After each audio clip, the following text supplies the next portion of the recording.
Hello, Craig. I'm Samantha with Challenger Learning Center of Tallahassee. Today is our opening day of your new film, The Last Glaciers, from IMAX Entertainment. And thanks very much for joining us. You're welcome. It's good to be here on World Water Day too, which is significant. That's why we chose this day to release the film.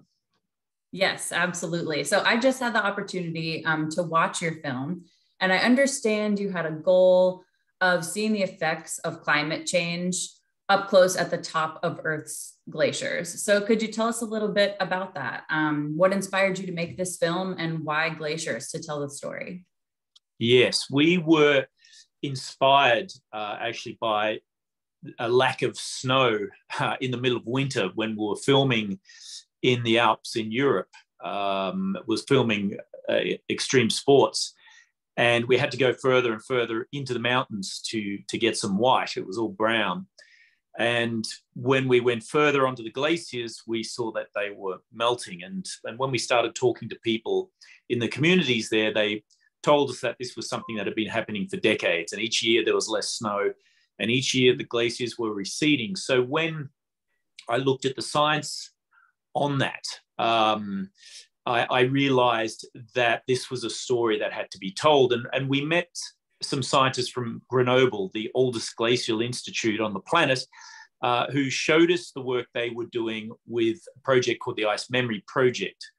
And it was the first time I think I'd seen the facts of climate change presented in such an easy to understand way. These scientists were taking gases that were frozen in time in glaciers all around the world, and with those gases were able to see what the atmosphere was like going back 800,000, even a million years. And so they had a very clear picture of this natural occurring change in climate in these 8 ice ages up until we started burning fossil fuels 160 years ago. And then you see a rapid increase in climate gases, greenhouse gases like carbon dioxide, but methane as well, nitrous oxide, and also temperature spikes. And so when we saw that, I thought that that was a story that I didn't think had been told simply enough that an 8-year-old could understand, or in fact anybody could understand. And that was the impetus to make the film. Yeah, I definitely got that when watching the film too, of making it so the message is very clear. And there's an optimism there. I really love the footage in the film of the children and the students getting involved and demanding action. So at Challenger, we serve thousands of K-12 students every year. And so hopefully we'll have a good number of school groups that are coming to see this film at our theater as well. So these are students we're trying to inspire to take an interest in the STEM areas, higher education, and careers. So I wonder what you would say to them. What do we want those students that walk away from the film to walk away with? Yes, it's a very strong narrative thread throughout the film. And we put that there because we believe, myself and Malcolm Wood, the producer of the film, very strongly that all we leave on this planet is our legacy for the next generation. And we want our legacy to be something that inspires the next generation. And certainly we want a clean environment and a healthy planet. We want the planet to be in better shape than it was handed to us when my generation arrived. And I think that that's a message that I'd like my generation and my parents' generation certainly to hear. But we also wanted young people to understand that we do hear them. We do understand that this is a long-term future problem for them, and that we are trying to provide them with the tools to make sure that they can help correct the problems that we've created by burning fossil fuels. So the film is definitely geared to young people.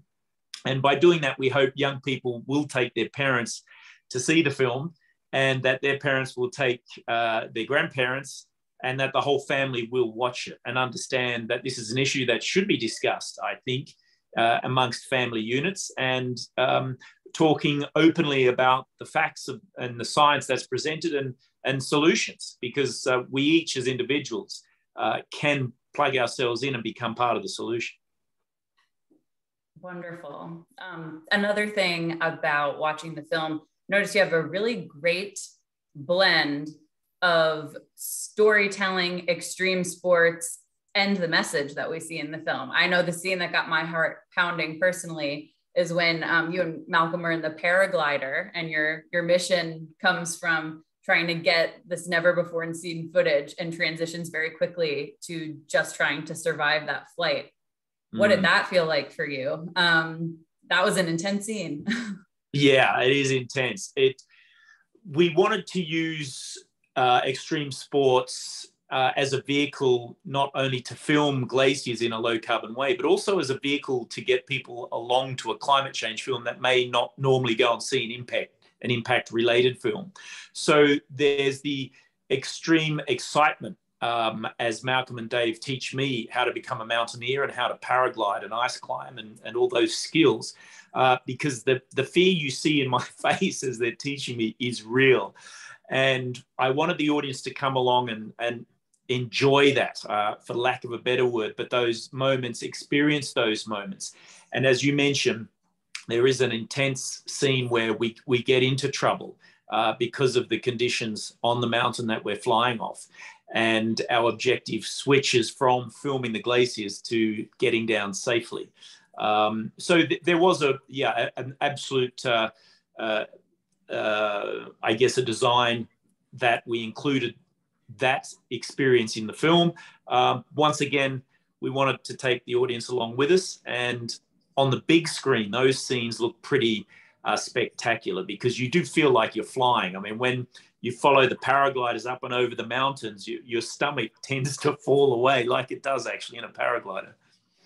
Yeah, IMAX is absolutely the only way to watch a film like this. So I'm really excited we're going to have the opportunity to share it with our Tallahassee audience, our region. We serve students and families from over 60 surrounding counties. So we also recently just reopened our IMAX theater. It's completely redesigned. So this is perfect timing for this film. And that's definitely the way to experience something like this. So I'm very happy to have that. It's an important issue being discussed. And yeah, it's going to be a great run for us. Is there anything else you'd like to share with us, with the audience of the film?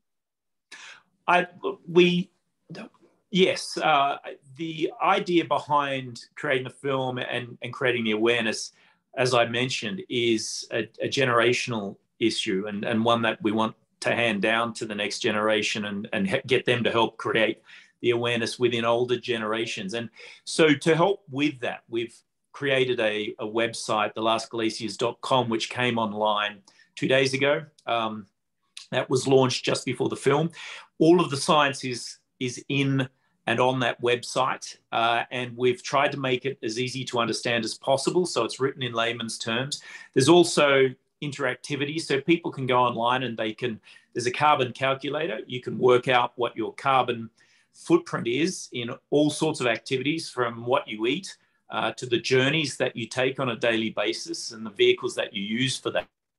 And so that's there so that people can go and find out more about the solutions and how they can become part of the solution to this problem, as well as reference for schools and other organizations who want to become part of the solution and to help create awareness. Wonderful. Yeah. Watching the film is the first step. So we'll make sure our audience has access to those materials as well. Because it's an everyone on board kind of project. And I think, that's really important. And an important message in the film is the time to act for all of us is right now. So Craig, it's been an absolute pleasure speaking with you. I'm so happy to have the film at our theater and to share it with our audience. And it is just, I mean, it's good. It's an adrenaline rush. We've got, it's for multiple audiences for sure. So really appreciate your time today. And thank you very much for being with us. Great. Thanks very much for taking the time. And I hope everyone gets to see the film. Thank you. Okay, thanks.